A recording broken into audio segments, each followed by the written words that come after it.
ako nagko-complain. Gusto ng anak ko, doon pa rin siya mag-school sa south, which is nandito na kami sa north ngayon. Ganon kalayo yung distance nung dinadrive, nung pinupuntahan namin.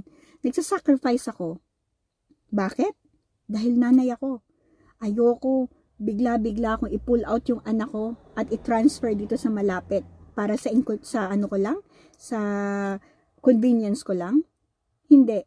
Gusto ng anak ko doon mag-aral dahil may reason naman, dahil ano niya na ngayon last year niya na ngayon, mag-graduate na siya ng primary school. So, ayoko siyang masira yung pag-aaral niya, yung bang hindi siya masaya kung ililipat ko siya. So, sinunod ko yung anak ko. And I never complain about it. Ako ang lahat. Magkano lang naman yung binibigyan yung child support? Which is, ano naman yun? Given na yun kasi tatay siya Diba? Para ganunin niya ako. Tapos, mag-aani pa ako ng mga masasakit. Sabi ko, too much na, hindi na talaga. As in, kanina, sobrang upset na ako, sobrang galit na ako.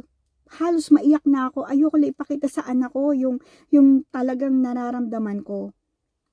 Nung nabasa ko na naman yung mga messages na pinagsasabi niya sa akin. Ano bang karapatan niya? Diba? Anong karapatan nung taong yun? Wala siyang karapatan para i-abuse niya yung kapwa niya tao. Tapos na yung relasyon namin. Siya ang nagtapos ng relasyon namin. Inabandon niya kami. Inabandon niya kami ng mga anak ko. Iniwan niya kami. 11 years ago, iniwan niya kami. Walang food, walang gatas, walang napis yung anak ko. Baby pa si Jack, yung bunso kong anak. Dahil, bakit niya kami iniwan? Dahil sa isang babae. Nag-cheat siya sa akin. Halos mamatay na ako. Nag-overdose ako ng Panadol. That's the biggest stupid na ginawa ko sa buhay ko. Dahil sa sobrang sakit, hindi ko kinaya, nag-overdose ako.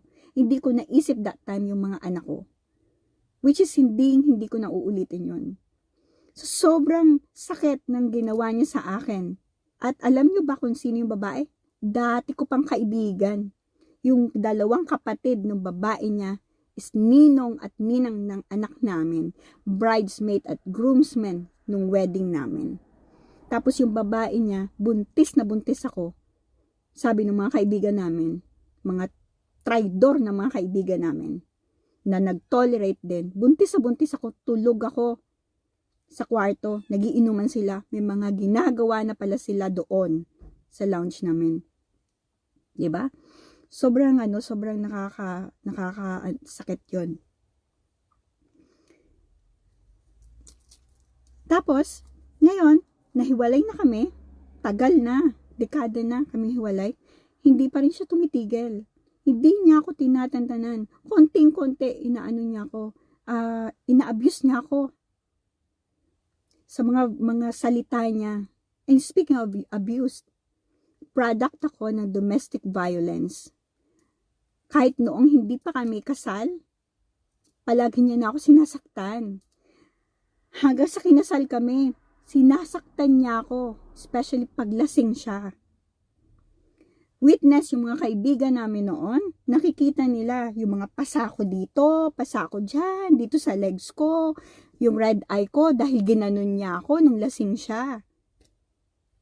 2 weeks, almost 2 weeks yung red eye ko, namuntikan nang hindi mawala dahil lang sa kanya. Dahil sa mga pang-abuse niya sa akin.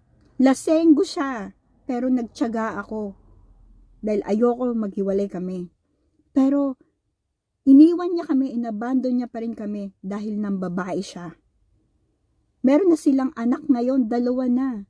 Ang anak nila, yung panganay niya na babae, is pambayad nila ng utang nila sa akin at sa anak ko, sa paninira nila sa pamilya ko at sa marriage ko. Tapos 2 na anak nila, hindi pa rin sila matahimik.